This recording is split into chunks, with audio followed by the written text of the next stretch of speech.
नमस्कार, जय माता दी। मैं हूँ आपके अपनी लाइफ डिजाइनर जीतू आचार्य। करवा चौथ की आप सभी को बहुत बहुत शुभकामनाएं हैं। अब करवा चौथ की व्रत की अगर हम बात करते हैं तो व्रत से पहले भी एक पड़ाव होता है, जहां कहते हैं कि चौथ का व्रत शुरू होता है, यानी व्रत शुरू करने का समय कितने बजे से व्रत शुरू करना चाहिए ये हम वीडियो आपको बना करके दे चुके हैं। लेकिन हम ये जरूर कहना चाहिए कि व्रत जब किया जाता है तो उसका पहला पड़ाव होता है सरगी। कहते हैं बिना सरगी खाए व्रत का पहला पड़ाव पूर्ण नहीं होता है। बहुत सारी महिलाएं कहते हैं कि हम व्रत अगर कर रहे हैं तो चलिए कोई बात नहीं, हम एक काम करते हैं, सरगी नहीं खाते हैं तो बिना सरगी खाए ही जो व्रत है वो हम पूर्ण कर लेते हैं। लेकिन कुछ स्टेप्स होते हैं व्रत के, क्योंकि हर व्रत के नियमों का पालन करना बहुत जरूरी होता है। व्रत मीन्स खाली पेट रखने वाले को व्रत नहीं कहा जाता है। एक बांधे हुए नियमों का पालन करना वही व्रत होता है। अब ये सरगी का बड़ा चलन होता है करवा चौथ के व्रत में। तो सरगी एक्चुअली है क्या, क्यों खाई जाती है और क्यों खानी चाहिए? सबसे पहले तो कार्तिक महीने का वैसे भी बहुत महत्व होता है, और कहते हैं कि सुबह उठने का बड़ा महत्व होता है। भोर का स्नान जिसे हम कहते हैं, ब्रह्म मुहूर्त का स्नान भी कहते हैं, ये बहुत इंपॉर्टेंट माना जाता है। कार्तिक महीने की कृष्ण पक्ष की ये जो चौथ होती है, ये बड़ी इंपॉर्टेंट चौथ होती है, ये इसे हल्के में नहीं लेना चाहिए। अब सबसे बड़ी बात आती है कि जो कन्याएं मीन्स जिनकी शादी होने वाली होती है या फिर वर देख लेते हैं, वैसे तो वो कन्याएं भी व्रत रखती हैं, लेकिन ये व्रत सुहागिनों का व्रत होता है। सुहागिनें ये व्रत को पूर्ण करने के लिए अपनी तपस्या करती हैं व्रत के माध्यम से, यानी निर्जल रह करके ये व्रत को पूर्ण करती हैं। अब सरगी क्या है, बेसिकली क्या है सरगी? सरगी मीन्स वो भोजन जो प्रसाद रूप में होता है, और ये बड़ी महत्वता होती है इसकी, क्योंकि हमने कहा ना कि किसी भी व्रत का, किसी भी पूजा का पहला पड़ाव बहुत जरूरी होता है और आखिरी पड़ाव भी उसका बहुत इंपॉर्टेंट होता है। सरगी ये होती है जो सासू माँ अपनी बहू को भोजन के रूप में देती है। ध्यान रखिएगा, जो सासू माँ अपनी बहू को भोजन के रूप में देती है, जिसे ग्रहण करके, खा करके ही व्रत की शुरुआत की जाती है। अब ये भोजन नहीं समझिए से, ये प्रसाद है आपके लिए। यानी जो सासू माँ आपको भोजन रूप में सरगी देती है, उसे प्रसाद रूप में ग्रहण करना है, ये कंप्लीट सेंटेंस होता है। आपने जब खाना है तो इसे प्रसाद की तरह खाना है, और इसे बहुत अच्छे भाव के बार क्या ना हम लोग, अरे दे दिया, ये पता नहीं क्यों दे दिया, हमने तो ये खाते ही नहीं है, ये भाव तो रखने ही नहीं है। अब तपस्या तो शुरुआत हो गई आपकी, चौथ शुरू होते ही तपस्याएं जो शुरू है आपकी, यानी ब्रह्म मुहूर्त में उठना है। और व्रत हमने जैसे कि बताया कि सुबह ही शुरू हो जाना है, 4:30 बजे के बाद 4:27 से तो व्रत ही आपका शुरू हो जाएगा। तो सोचिए आपने कब खाना है इसको, ब्रह्म मुहूर्त में ही उठ जाना है आपने, जल्दी जल्दी उठ करके। बहुत जल्दी वैसे उठते ही नहीं है, क्योंकि लेकिन जब पता है पूरा दिन खाली रहना तो अब तब कुछ नहीं खाना है ना, कोई काम नहीं करना है, पानी भी नहीं पीना, तो तब तो उठेंगे पक्का।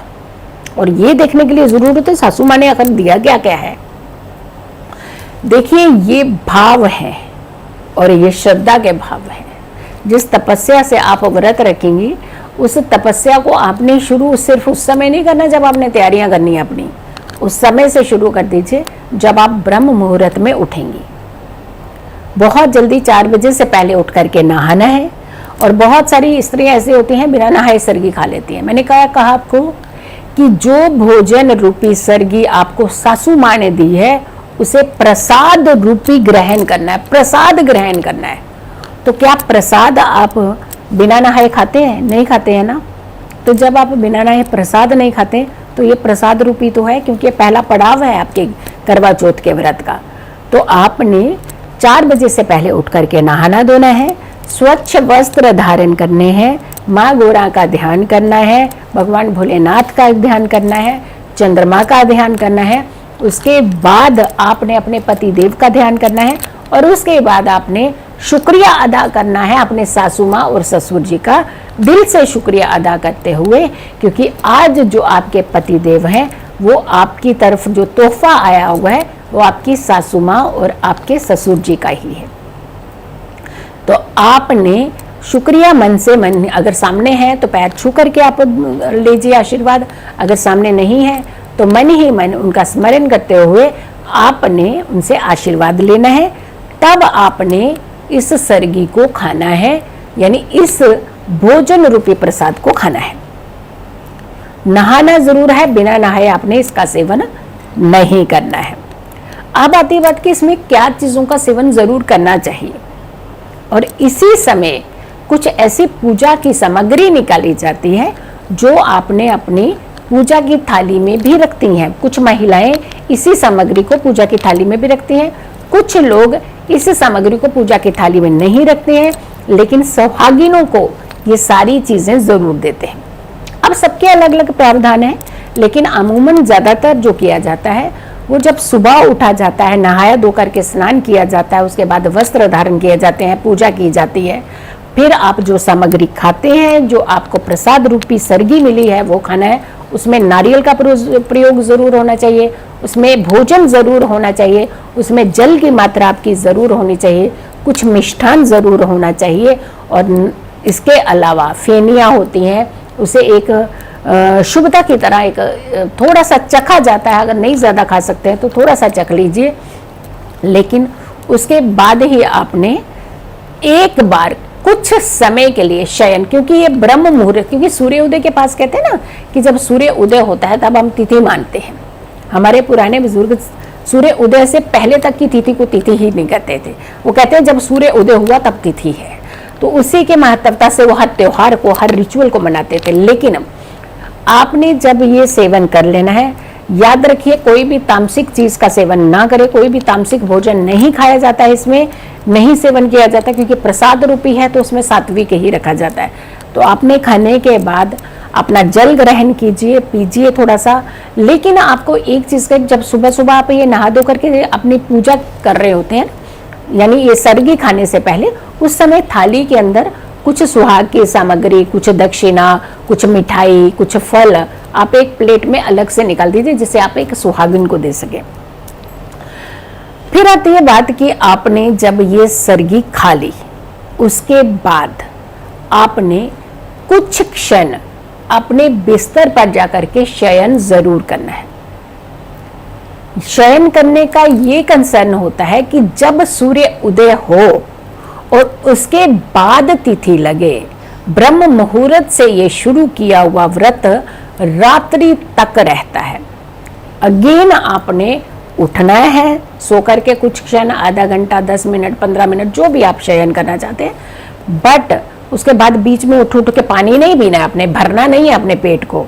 तो आपने उसके बाद थोड़े समय के लिए शयन करना है, और उसके बाद आपने उठ करके अगेन नहाना है, शुद्ध वस्त्र धारण करने हैं, अगेन आपने पूजा करनी है, अर्चना करनी है, मन को शांत रखना है, और साथ के साथ अपनी तैयारियां, पूजा विधि विधान जो भी आप करना चाहते हैं दिन भर कीजिए। अपने मन को अच्छा रखिए, अच्छी चीजें सोचिए, अच्छे विचार मन में लाइए, अच्छी अच्छी कहानियां पढ़िए, अच्छी वीडियोस देखिए। लेकिन व्रत के दौरान ना कोई चीज काटनी चाहिए, ना कोई चीज सिलनी चाहिए।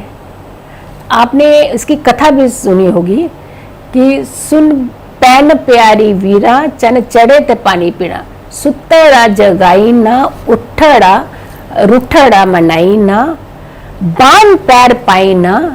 और कहते हैं कि जहाँ पे खेती बीजी जाती है उस जगह भी पैर नहीं रखा जाता, सुई धागा नहीं पिरोया जाता, काटा नहीं जाता, और कोई सोया हुआ है उसे जगाया नहीं जाता, कोई रूठ रहा है तो उसे मनाया नहीं जाता, शांत मन रहना होता है, शांत चित्त रहना होता है। तो ये सारी चीजें जो होती हैं करवा चौथ के दौरान की जाती हैं। सरगी के साथ साथ इन चीज़ों को भी आपने ज़रूर फॉलो करना है। हमारी सारी वीडियोस आप ज़रूर देखिए, हर वीडियो में आपको कुछ खासी ही इन्फॉर्मेशन मिलने वाली है। हर वीडियो आपके लिए बहुत इम्पॉर्टेंट है। हर वीडियो को ज़रूर देखें और बहुत सारे लोगों तक इस वीडियो को ज़रूर पहुंचाएं ताकि सर्गी के नियमों का वो पालन कर सकें। खुश रहें, स्वस्थ रहें, पॉजिटिव रहें। पॉजिटिव रहते हैं तो हर समस्या से हम दूर रहते हैं। जल्दी हाजिर होंगे एक अच्छी वीडियो के साथ, तब तक के लिए नमस्कार।